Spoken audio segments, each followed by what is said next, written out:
వరి వివిధ ప్రాంతాల్లో పిలక దశ నుంచి ఈనిక దశ వరకు ఉంది. అయితే వాతావరణం మార్పుల కారణంగా చీడపీడలు ఆశించి తీవ్రంగా నష్టం చేసే అవకాశం ఉంది. ఇప్పటికే చాలా చోట్ల తెగుళ్లు ఆశించినట్టు శాస్త్రవేత్తలు గుర్తించారు. వీటిని గుర్తించిన వెంటనే చేపట్టాల్సిన సమగ్ర సస్యరక్షణ చర్యల గురించి తెలియజేస్తున్నారు పొలాస ప్రాంతీయ వ్యవసాయ పరిశోధనా స్థానం శాస్త్రవేత్త బలరాం.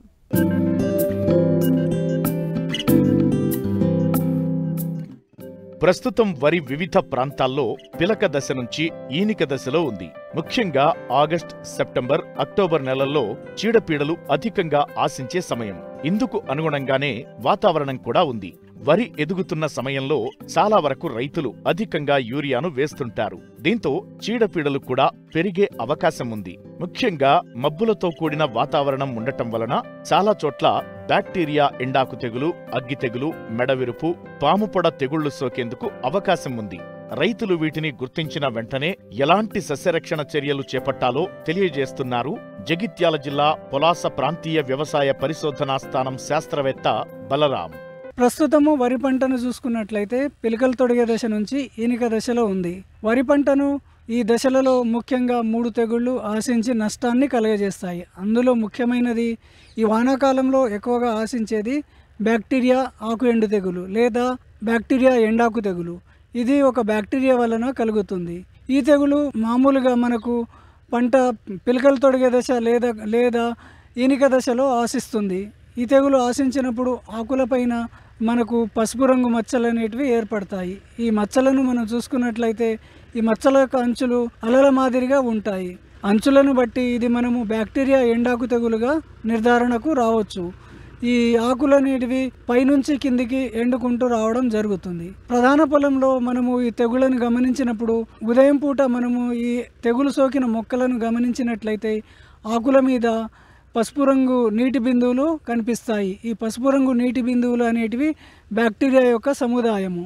ఈ బ్యాక్టీరియా ఎండాకు తెగులు నివారణకు ఎలాంటి కెమికల్స్ మందులు అయితే లేవు. కాకపోతే ఈ తెగుల యొక్క వ్యాప్తిని అరికట్టడానికి మనకు మొదటగా రైతులు ఈ తెగులను పొలంలో గమనించినప్పుడు వరికి వేయాల్సిన ఈ యూరియా నత్రజని సంబంధిత ఎరువులు ఏవైతే ఉన్నాయో వాటిని తాత్కాలికంగా నిలిపివేసుకోవాలి. దీనికి ఈ తెగుల యొక్క ఉధృతిని మనకు వ్యాప్తి చెందనివ్వకుండా లీటర్ నీటికి plantamycin 1 gram plus copper oxychloride 3 గ్రాములు ఈ 2 మందులు కలిపి లీటర్ నీటికి కలుపుకొని మనము ఈ తెగుళ్ళు సోకిన పొలంలో పిచికారీ చేసుకోవాలి. అదేవిధంగా రైతు సోదరులు ఈ తెగులు సోకిన పొలం నుంచి పక్క పొలాలకు నీటిని మళ్లించకుండా చూసుకున్నట్లయితే ఈ తెగులు యొక్క వ్యాప్తిని మనము అరికట్టవచ్చును.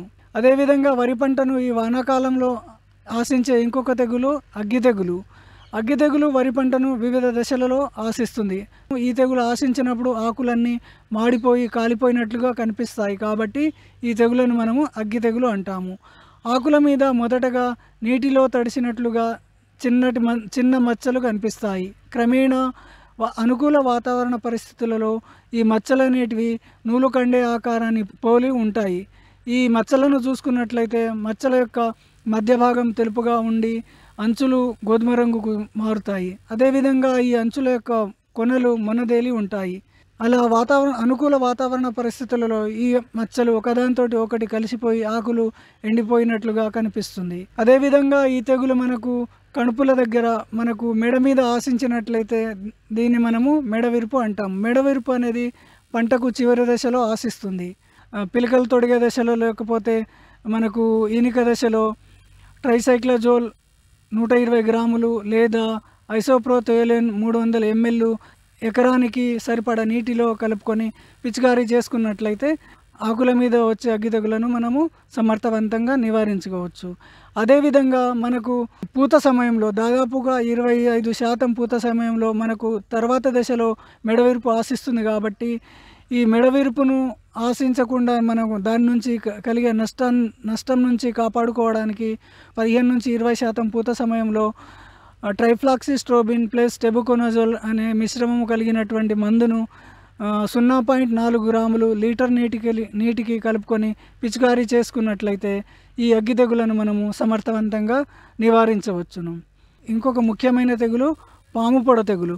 పాము పొడ తెగులు మనకు పిలకలు తొడిగే దశ నుంచి వరి పంటను ఆశిస్తుంది. ఈ తెగులు ఆశించినప్పుడు నీటి మట్టానికి ఆనుకొని ఉన్న కాండం దగ్గర నుంచి పై వరకు నిర్దిష్టమైన ఆకారం లేనటువంటి తెల్లటి మచ్చలు ఏర్పడతాయి. తెగులు ఉధృతి ఎక్కువగా ఉన్నప్పుడు ఈ మచ్చలనేటివి కాండం నుంచి పూటకు వరకు చేరి అధిక నష్టాన్ని కలిగించే అవకాశం ఉంది.